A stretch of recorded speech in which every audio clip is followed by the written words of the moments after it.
Hey guys, tonight we set sail on Sinbad's final adventure, his 7th and supposedly last voyage.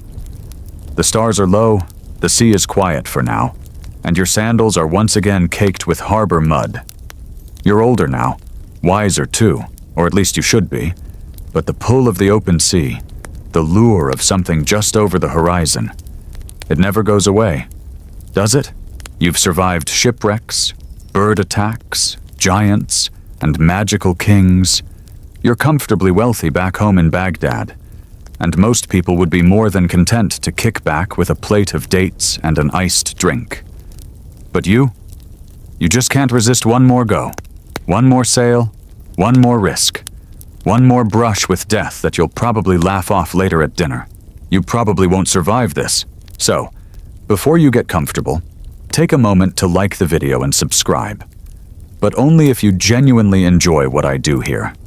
And I'd love to know where you're listening from. Drop your city and local time in the comments. Now, dim the lights. Maybe turn on a fan for that soft background hum, and let's ease into tonight's journey together. The port of Basra shimmers in the early morning haze. The market's bustling. Gulls are squabbling over fish guts, and you're sipping pomegranate juice while inspecting your new ship. She's sleek, fast, and only smells faintly of old sardines. Your crew is fresh. Too fresh, maybe. A little too smiley. But you ignore that nagging gut feeling. What could go wrong? It's just a quick trade voyage. You stock up on silk, spices, and a mysterious crate labeled only with a scarab symbol. The merchant swore it was nothing dangerous, which, historically, means it definitely is. Still, you pay him and load it aboard. Bad omens have no place on your perfectly timed itinerary. By noon, the sails are unfurled. You're slicing through sapphire waves. The breeze is gentle, carrying the scent of cinnamon and salt. You recline under a striped awning, pointing out constellations to a boy who swears he's never left land before. You nod sagely, like the seasoned sea captain you are, and tell him not to worry. This'll be the calmest voyage yet. Of course, that's when the wind dies. Suddenly, nothing. Not a whisper. The ship groans. Your crew whispers. You joke about it being a nap break from the gods, but the air feels wrong. Then, hours later, the clouds roll in, thick and greenish gray. Your first mate mutters something about smelling copper, which would be weird if you hadn't survived 5 storms that started the exact same way. The sea rears up like it's angry you came back. Thunder punches the sky. Rain hammers the deck. The ship bucks like a wild horse, and you realize someone's cut the anchor rope. Not a mistake. Sabotage. You grab the wheel, bark orders, but the sails are already shredded. You glimpse figures slinking towards the lifeboat, not to help, but to escape. You shout, and one of them flinches, drops something shiny, and dives overboard. Traitors. Thieves. Probably working for that nothing dangerous merchant. The storm doesn't give you time to process. The next wave is taller than your ship. You brace yourself and then impact. Wood cracks. Darkness swallows everything. When you wake, your head is pounding. There's sand in your mouth and crab walking on your foot. You groan, roll over, and see the wreckage of your ship scattered like broken toothpicks. No sign of the crew, just you, your boots, and a sky full of confused seagulls. You've washed ashore again. It's déjà vu with a side of sunstroke, but something's different this time. The beach is too perfect. The palm trees too symmetrical. You sit up and realize there are no bugs, no animal sounds, no wind. The waves lap at the shore exactly every 4 seconds. It feels staged, like a painting. And when the ground begins to breathe beneath you, rising and falling, slow and steady, you finally get it. This isn't an island. It's alive. Historians still argue whether ancient sailors really encountered massive sea creatures mistaken for land masses, aspidochelons in old Greek texts, or maybe whale-like beasts in early Islamic cosmography. But the idea stuck, even showing up in medieval bestiaries and Marco Polo's travel accounts. Were they hallucinations? Natural illusions? Or was there something deeper lurking in the ocean's myths? You scramble back, but it's too late. The island twitches. A low rumble grows into a gurgling roar. The palm trees shake, not from wind, but from muscle tension beneath them. One erupts upward like a snapped bone. You realize they're not trees. They're overgrown hairs. You're standing on the back of something the size of a small country, and it's waking up. You run, like Olympic sprint run. The shoreline rises up and tilts, sending crates and sand rolling downhill. You leap over a ridge of barnacle-covered skin, slide down another, and just barely hurl yourself into the shallows as the entire island lifts itself into the sky. It's a whale, a turtle, a sea god? Doesn't matter. All you know is you're floating on driftwood in its shadow, watching as the false paradise paddles away like it just remembered an appointment. That night, shivering and alone under stars that feel far too quiet. You wonder, how many times will you cheat death before it sends a bill? Dawn doesn't bring comfort, just more ocean and the gentle drift of your barely floating wooden plank. The sun is an unhelpful interrogation lamp, and your lips are already dry enough to count as archaeological artifacts. You squint toward a dark smudge on the horizon and mutter, "Please be land, or a boat, or a snack." It's land, sort of. Jagged cliffs jut out like broken teeth, and the beach is mostly black volcanic rock. But it's not actively on fire, which makes it the most hospitable place you've seen all day. You paddle awkwardly with a bit of sailcloth until the waves finally shove you ashore like a soggy letter in a mailbox. You crawl up the rocks, roll onto a patch of gritty moss, and groan. Congratulations. You've once again traded a luxury ship for damp trousers and mystery terrain. As you explore inland, the air grows cooler and stranger. There's a kind of buzzing, electrical, but not mechanical. The foliage is oversized and purple-tinged, and everywhere you step, the ground has that give of something not quite natural. There are no birds, no bugs, just you and the unsettling hum. Then you find it, a spiral staircase carved into the cliffside, descending into a misty canyon. Because of course you do. You hesitate. But if adventure has taught you anything, it's that staircases into foggy canyons always lead somewhere narratively juicy. You descend slowly. The air grows warmer. The stone underfoot glows faintly with veins of silver and blue. Natural bioluminescence or old-world technology? Historians still argue whether ancient civilizations in the Indian Ocean possessed lost forms of chemical lighting, using crushed minerals or even phosphorescent creatures to guide nighttime travel. At the bottom, you emerge into a cavern pulsing with color. Huge mushrooms sprout from walls. Pools of glowing water ripple with soft bubbles. You're just processing the surreal beauty when a sharp pain spikes through your ankle. You've been tripped. A tiny spear jabs your side. You look down and meet the fierce gaze of a warrior no taller than your sandal. A whole squad of them bursts from the undergrowth, each riding lizards the size of house cats, armed with what look like porcupine quills and broken bits of shell. Their armor gleams like fish scales. Their leader barks something in a language you don't know, but the universal tone is, "March, meatbag." You're hauled through the tunnels by a dozen angry thimble-sized commandos. Occasionally, one jabs you when you slow down, but the spear's more irritating than painful, like being poked with a cocktail toothpick by someone very committed. Eventually, you're shoved into a hall the size of a pantry, but clearly important by miniature standards. There's a throne, or rather, a golden napkin ring on a raised stone slab. Seated in it is a king no bigger than a mango, wearing a crown made from a ring of pearl. He regards you solemnly, then motions to your satchel. One of the lizard riders tugs it open and spills its contents. Salt, 2 coins, a bit of dried fish jerky, and a broken compass. The court gasps. Apparently, the compass is a sacred relic. You're now a prophet, or a criminal, or both. A trial is held. It lasts 20 seconds. The king slams a spoon on the table.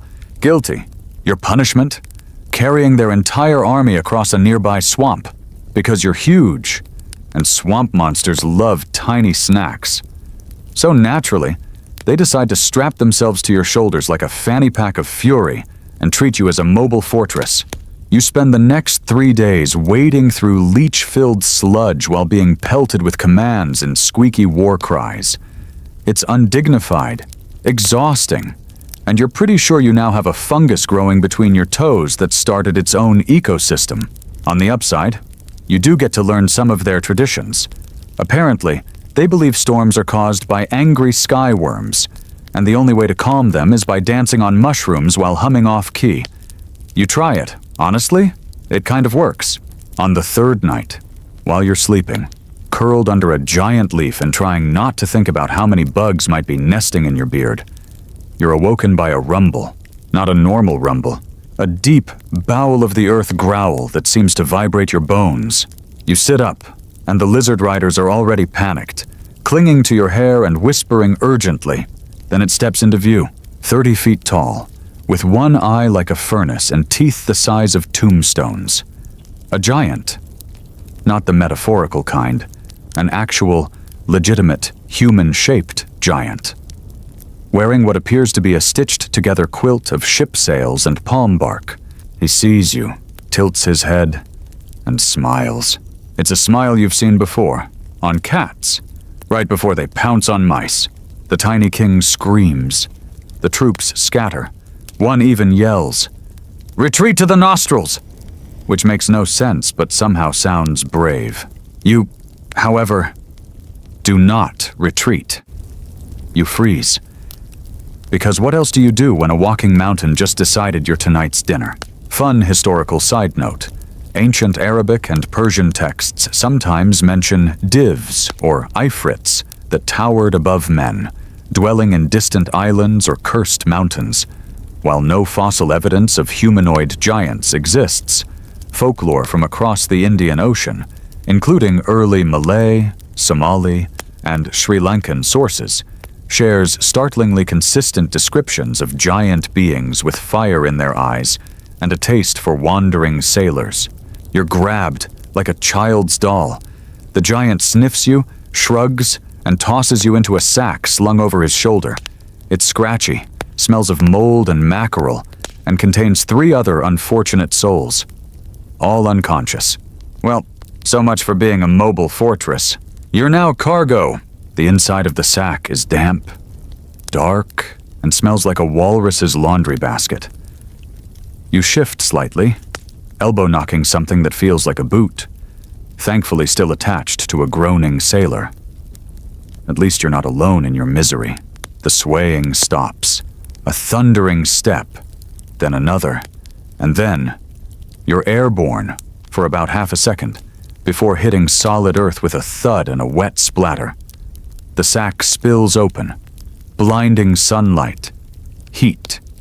You blink, adjust, and find yourself lying on what looks like the middle of a vast, empty plateau surrounded by cliffs. Then the creature appears. At first you think it's the same giant, but no, this one is even taller. If the first giant was a bad dream, this one is the full-blown nightmare with a hat on. He's bald, tattooed with curling black sigils from scalp to chest, and missing an eye, just one cavernous socket like a window into a volcano. His remaining eye glows faintly. He lumbers forward, dragging a tree trunk sharpened into a club. You try to run. The others try to scream. Neither effort gets far. He raises his club, points at each of you in turn, and mutters something guttural. Then, he picks up the sailor next to you like someone choosing an apple from a fruit stand and bites his head clean off. So that's the vibe. As the giant munches and throws the rest of the poor man to a pair of vulture-sized crows waiting nearby, You lie very, very still. Not much you can do, really, except mentally apologize to every god, spirit, or sea breeze you've ever offended. Now, don't worry. We're not going full horror. Nothing too graphic. Just know that what follows is a long, terrible evening during which your fellow prisoners are eaten one by one. You survive because, apparently, the giant finds your boots too chewy and has developed a taste for people who smell less like barnacle ointment. That night, under a cliff overhang while the monster snores so loud the dust shakes loose from ledges, you start planning, slowly, carefully. There are bones everywhere, some human, some not. But there are also fragments of wood, bits of metal, and, strangely, a broken wagon wheel. Signs of previous captives, other ships, maybe even an ancient outpost. You gather what you can, whispering your plan to the last survivor, a sailor named Tarek, who only speaks in one-word bursts like no. Why? And soup? Over the next few days, you act docile, broken, harmless. You wait until the giant drifts into one of his afternoon naps, belly full of unlucky stragglers, before making your move. You build a raft, not a pretty one. It's mostly bones, a few planks, and some salvaged tar. You lash it together with giant hair, gross but effective, and dried vines. The result looks like a haunted xylophone, but it floats. Here's the plan.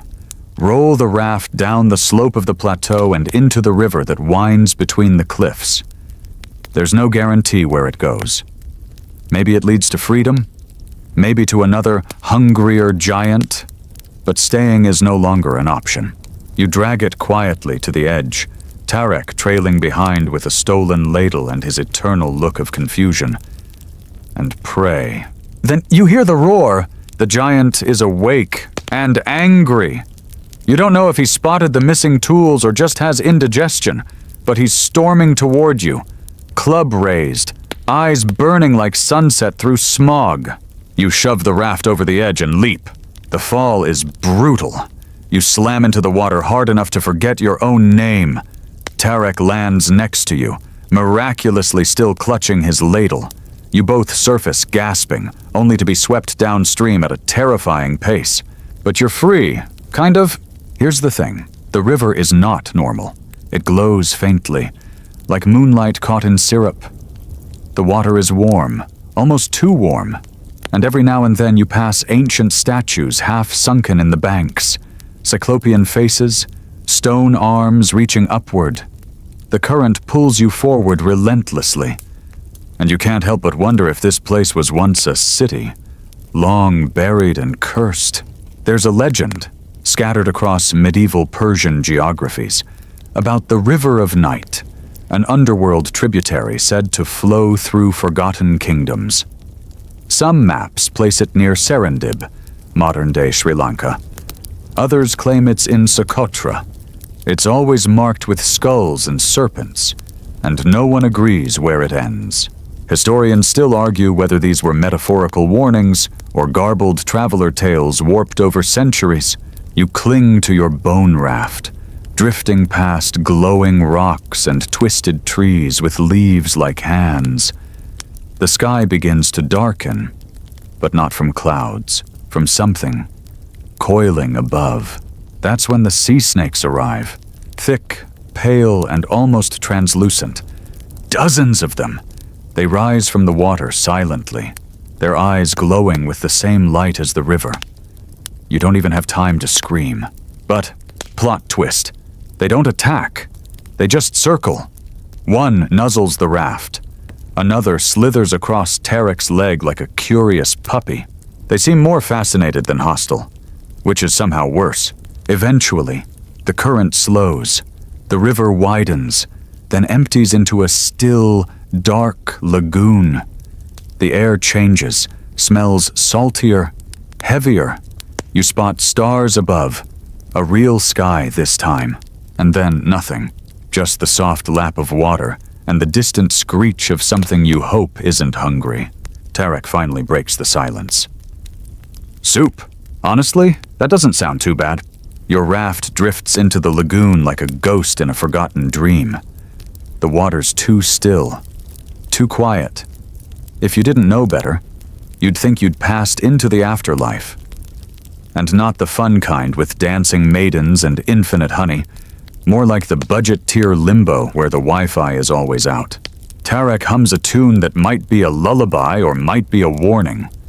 It's hard to tell with him. The water begins to ripple, at first gently, like something brushing against the raft from below, then harder, enough to knock Tarek off his balance, nearly tipping you both into the inky black. Then it rises. The surface bulges. Something massive and smooth breaks through like a submerged dome, gleaming wetly in the moonlight. It's not a rock. It's not a beast. It's architecture. A round, shell-like structure surfaces, shaped like a perfect half-globe, covered in barnacles and runes. It opens like a flower, petal by petal, revealing an inner chamber glowing with greenish-blue light. Welcome to the belly of the beast. But this time, the beast is made of stone, coral, and ancient machinery. The raft is pulled toward it like metal to a magnet. You glance at Tarek. He shrugs. Why not? Inside, it's even stranger. The chamber's walls are covered in glassy mosaics depicting scenes you recognize. Sort of voyages, storms, monsters. You see a ship striking a giant fish. A bird the size of a mountain. A man who looks suspiciously like you. Standing in front of a city of mirrors. Are these visions, prophecies, fan art? Historians still argue whether such imagery represents literal records or metaphorical maps. Early sailors may have preserved knowledge through coded visuals rather than written language. One theory suggests these vision domes were part of an ancient navigation network, built by seafaring cultures long vanished beneath tectonic shifts. You're pulled deeper. The inner chamber is dry, miraculously, lit by some kind of phosphorescent moss, and filled with things, odd things. A table made of polished obsidian, shelves lined with vials of iridescent liquid, floating crystals that spin lazily in mid-air. It's like a mad wizard's panic room, minus the evil laughter. You approach a pedestal in the center. On it lies a single item, a sphere, not glass, not stone, something smoother, denser. It pulses faintly. You don't know why, but your hands move on their own. You touch it. Suddenly, visions, not in your eyes, in your mind, a map of the ocean, shifting coastlines, cities falling, a giant bird shattering the sky, a throne made of gold and bones, a voice, not language, but understanding, whispers, "You are not the first. You are not the last. The cycle remains." You drop the orb. It rolls to the edge and vanishes down a hole. Tarek claps once, approvingly. You're still reeling when the dome shakes. Cracks form in the walls. The light dims. Of course you touched the cursed thing. You should have taken up embroidery instead. You grab what you can, some vials, a floating crystal that hums when you touch it, and dash out as the whole place begins to sink again. You leap onto the raft, dragging Tarek behind you. The structure collapses behind you with a low moan and vanishes beneath the lagoon. And now, the raft is drifting again. But this time toward shore. Yes, actual shore. Golden sand. Palm trees. Real birds. Actual coconut-looking coconuts. You stagger onto the beach like a drunken jellyfish. Tarek follows, then lies flat and begins whispering sweet nothings to a rock he's decided is named Captain Salt. As you scan the horizon, something catches your eye. A column of smoke in the distance. Civilization? Maybe? Or maybe another nightmare. You set off, barefoot, sunburned, clutching a satchel full of mystery science and not a single good idea. Half a day's walk takes you through lush jungle, buzzing with real insects and smelling of damp leaves and overly friendly monkeys. Eventually, the trees open, and you see it. A village, built on stilts over a marshy inlet. Bright fabrics hang from poles. People move around, actual people. Not giants, not lizard riders, just humans, fisherfolk. You step forward, waving, trying not to look like someone who just broke into Atlantis and touched things he shouldn't have. They see you and they don't scream. Progress! You're brought before their elder, a wrinkled woman with eyes like candle flames. She listens to your story, mostly without blinking, as Tarek pantomimes the more ridiculous parts with enthusiastic gestures and sound effects. Then she nods, says something to a nearby boy, who runs off. When he returns, he's holding an object, a tiny wooden figure of a rock. Not just any rock, the rock, the one you remember, wings outspread, eyes like sapphires, the creature that once lifted you into the sky like a piece of popcorn. Rock returns, the elder says. At moon's rise, he comes for dreamwalkers. You want to argue. You want to ask questions. But something about the way she says it, so certain, so final, makes you hold your tongue. That night, as you lie by the fire, listening to frogs and distant wind, you glance up. The moon is rising, and far, far above, something blots out a piece of the stars. A wing! Two! And the wind begins to scream. You sit bolt upright as a deafening whoosh cracks through the trees. Leaves scatter, huts rattle, and every dog in the village vanishes under something. Overhead, the moon is gone, eclipsed by a shape so vast it swallows sound. The rock has returned. You remember this creature. Its wings once blotted out a desert sun, and its talons could snap a camel in two. That time, you clung to its back like a terrified tick. This time, you're not exactly eager to recreate the experience, but the villagers are already moving with purpose, ushering you toward the marshy clearing where the trees part. Torches are lit, offerings placed, a ritual ancient and calm, as though this is simply what you do when a giant bird comes to collect a guest. The elder presses a small pouch into your palm, powdery, sweet-smelling, with a note of citrus. For the fear, she says with a wink. You're not sure if she means your fear or the birds. Either way, you toss it back like it's aspirin. The sky quakes, then silence, then talons. They land like hammers in the clearing, splintering wood and shaking the ground. The rock unfurls itself from the darkness, a living storm cloud of muscle and feather. Its eyes are too intelligent. You can feel them scan you, judge you, remember you. Historians still argue whether the rock was based on real megafauna, perhaps exaggerated sightings of the Apiornis, Madagascar's now extinct elephant bird, which stood nearly 10 feet tall. But nothing fossilized ever had wings like sails or eyes like prophets. The rock was something older, something deliberate.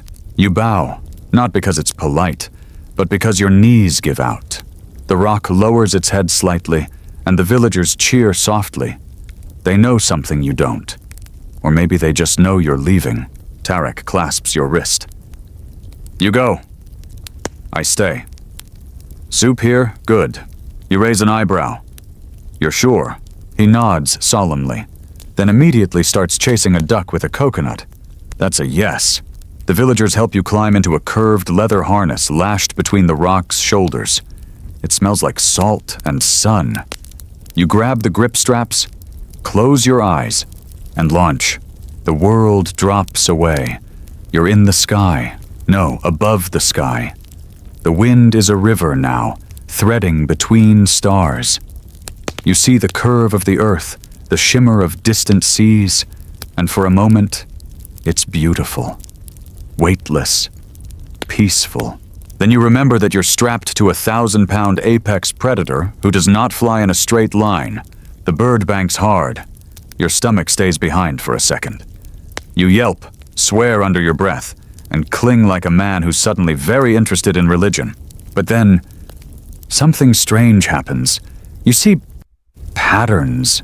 Below, in the land, the mountains, the rivers, swirling spirals, geometric lines. You blink. They're too precise to be coincidence. And as you fly farther, across archipelagos, jungle ruins, ancient riverbeds, you realize you're tracing a design, a massive one that, from the sky, looks like a symbol. It matches the carvings you saw inside the dome, the ones in the glass murals. It's a map, or a warning, or both. You don't have time to consider it. The rocco screeches, a sound like a war horn made of wind, and suddenly nosedives toward a distant coastline. The wind tears at your eyes. Salt and cloud whip your face, and then splash down, not into the sea, but near it, onto a vast, misty cliffside speckled with obsidian boulders and silver moss. You're dropped like luggage onto the rock, and before you can protest, the rock beats its wings once and vanishes into the clouds like a bedtime lie. You lie there for a moment, catching your breath. Your ribs ache. Your jaw might be unhinged, but you're alive. Again, you sit up. The terrain here is alien. Not just in the "I've never been here" sense, in the "this place might not be fully on Earth" sense. The sky is slightly off, a shade of lavender tinged with dusk, even though the sun hasn't set. The wind carries a low hum, like distant chanting, and ahead of you, carved into the cliff itself, is a massive doorway. You don't know who built it, but you know it's waiting for you. There's a symbol above the arch, same as the dome, same as the map. It pulses faintly. You step inside. The corridor is long, torch-lit, and lined with statues. They look suspiciously like people you've met. An ancient king, a giant, even what appears to be a smiling Tarek holding a soup bowl. You're either hallucinating or this place has really good surveillance. At the end, a platform. And on that platform, a chest. You hesitate. This has trap written all over it, but curiosity is a tyrant. You open it. Inside, gold, jewels, strange artifacts, a crown that hums when you touch it, but also a scroll. You unroll it. The language is ancient, but the message is clear. It's an invitation, a map, a warning, a challenge, all of the above. And in the margin, hastily scrawled, is something else. A tiny figure, riding a rock, waving. It's you. You laugh, of course. You sit cross-legged on the cold stone floor, the ancient scroll draped over your knees, staring at the tiny doodle of yourself waving from a bird's back. A version of you drawn long before you were born? Or maybe just a coincidence? A cosmic joke? Historians still argue whether early explorers believed time was cyclical. Some certainly described dreams, visions, and records that blurred past and future. But this feels personal. You roll the scroll carefully and tuck it into your belt. The crown hums gently beside it, warm against your hip. The chest remains open, stuffed with enough treasure to destabilize an economy. But you know better by now. Carrying too much gold is the quickest way to sink a boat, summon pirates, or earn a curse involving boils. You take just one jewel, a polished sapphire the size of a robin's egg. It glows faintly when you touch it, enough to pay for 10 lifetimes, but small enough to hide in your boot. The rest, you leave. Let some other wide-eyed wanderer find it. The corridor begins to tremble. Of course it does. You've taken the treasure, however modestly. And nothing in your life comes without dramatic exits. You sprint. Statues groan. The doorway you entered through begins to seal, slabs of stone grinding into place. You dive through the shrinking gap and land, face first, into the moss again. Behind you, the mountain settles. The doorway vanishes as if it never existed. The humming in the air fades, replaced by the soft rhythm of waves crashing far below. You dust yourself off, sigh, and check your boots. Sapphire's still there. Good. Now what? You follow a faint trail along the cliffside. It winds upward, then sharply down into a dense grove of blue-leafed trees that smell like mint and thunderclouds. The path becomes a causeway of polished stone slabs, overgrown with vines but clearly artificial.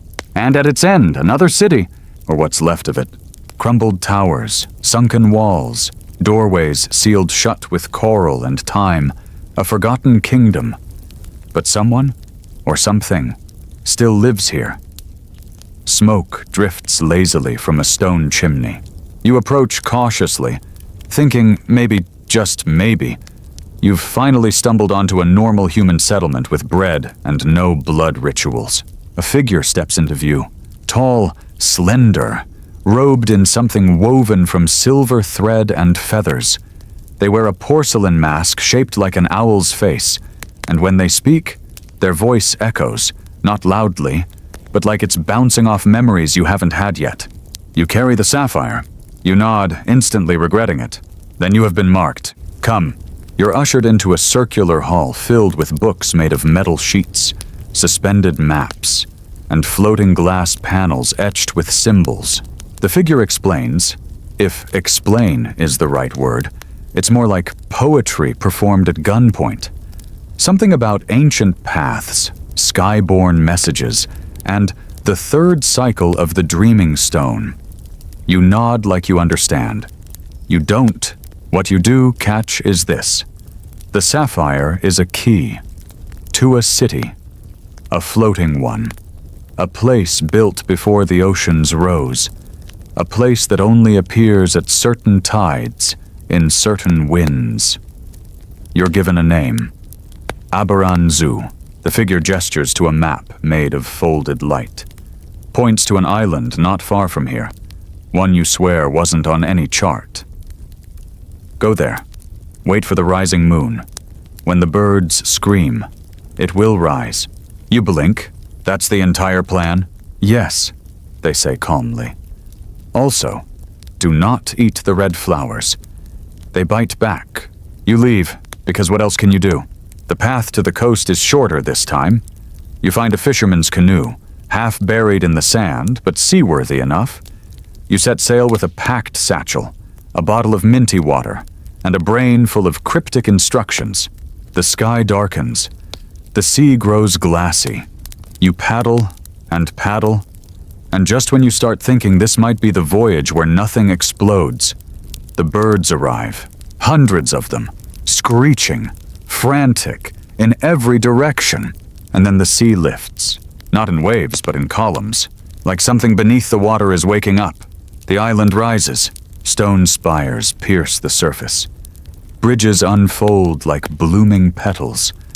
A great dome, cracked but luminous, emerges from the deep.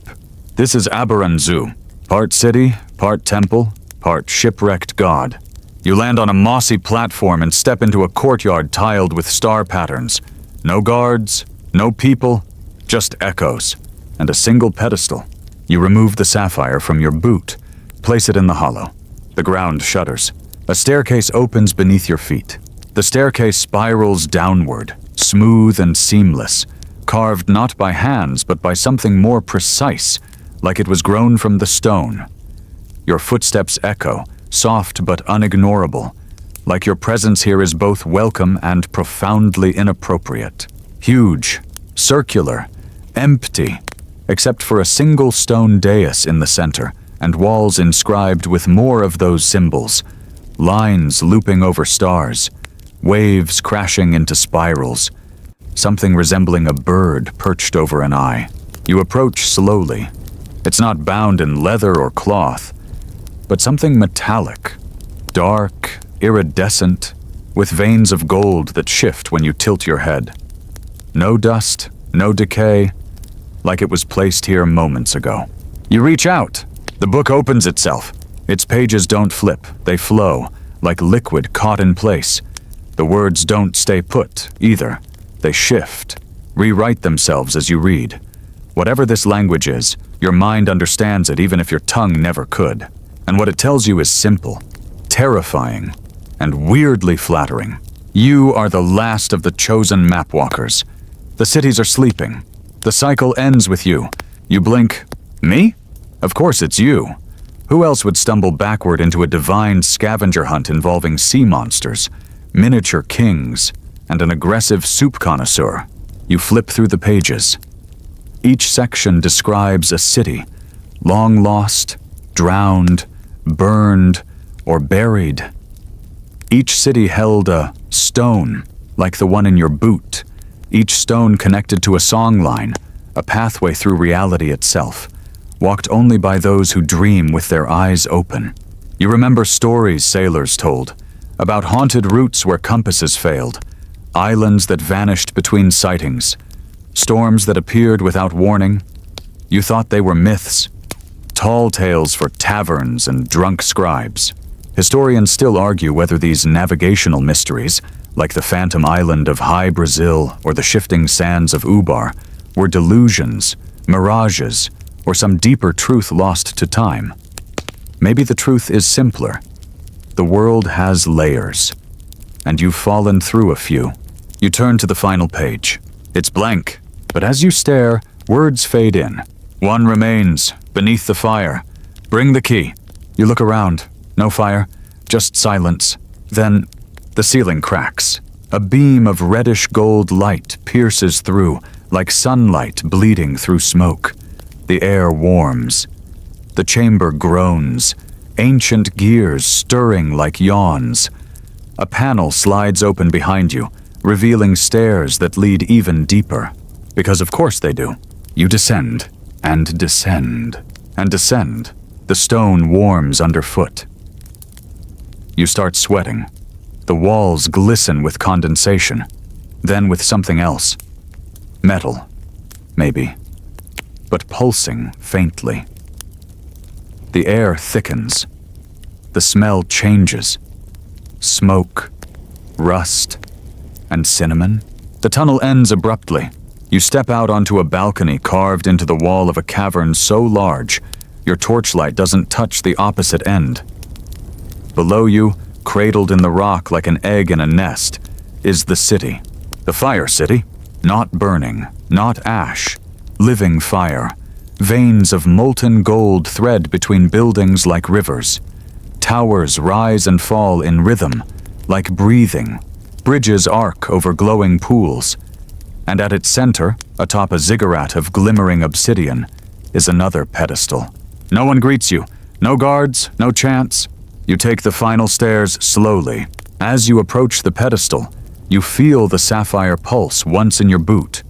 You kneel, pull it free, and set it into the final socket. A tremor rolls through the ziggurat. The city glows brighter, and from the pool below, a figure rises. Not a person, not quite. Too tall, too still, cloaked in robes made of flickering flame, face hidden.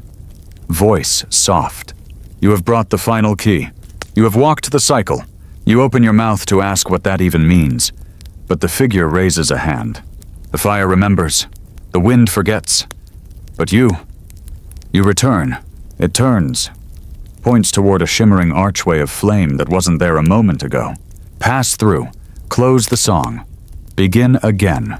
You hesitate, obviously, because walking through magical fire gates tends to end either in enlightenment or screaming. But then, you remember the scroll, the rock, the dome, the floating city, and all the times you've nearly died, only to land somewhere stranger. You step through. It doesn't burn. It sings. Memories flash by. Not just yours. Hundreds. Thousands. You see other mapwalkers, other journeys, other keys. You see a child dropping a sapphire into a river. A king carving bird wings into stone. A sailor who looks like you but isn't, riding a rock across a burning sky. And then, silence. You open your eyes. You're on a beach, again.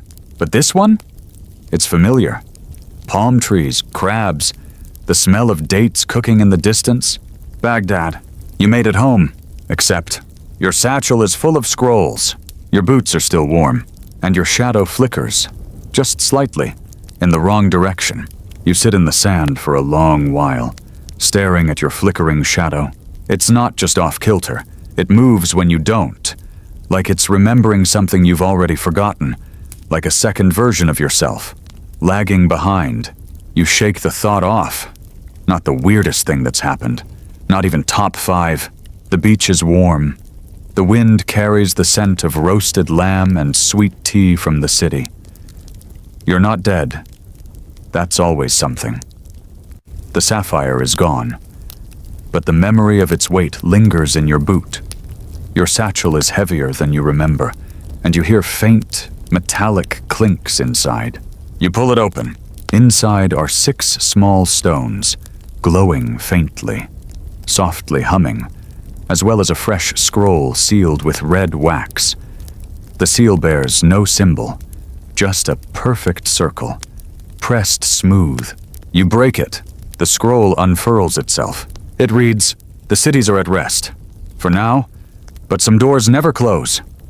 Only sleep, rest, mapwalker, until the lines call again." You fold the scroll and walk into Baghdad. It's unchanged and yet slightly askew. A bird circles overhead. 3 wings, not 2. A fruit vendor calls out prices in rhymes that don't quite scan. No one stares at you, but their eyes seem to linger too long. You walk past the same stone fountain where what feels like 100 lifetimes ago. You first heard that story from the sailor with the cracked voice and milky eye. The story that sent you sailing, falling, flying, dreaming. You laugh, because now you know he was underselling it. You reach your home. The door opens before you knock. Your servant, the one who tends the lanterns, looks up, bows, and says, "You've been gone 100 nights." "Not quite." You answer, unsure. You drop the satchel onto your writing table. The stones pulse. The scroll hums. Your desk, your books, your pillows, everything is exactly where you left it. Only now you are not the same. You sleep that night like someone who's walked through fire and back. You dream of cities waking, one by one, towers rising from ocean floors, eyes opening beneath the earth. You wake with ink on your fingers. You've written something in your sleep. It's not your handwriting, but you recognize it anyway.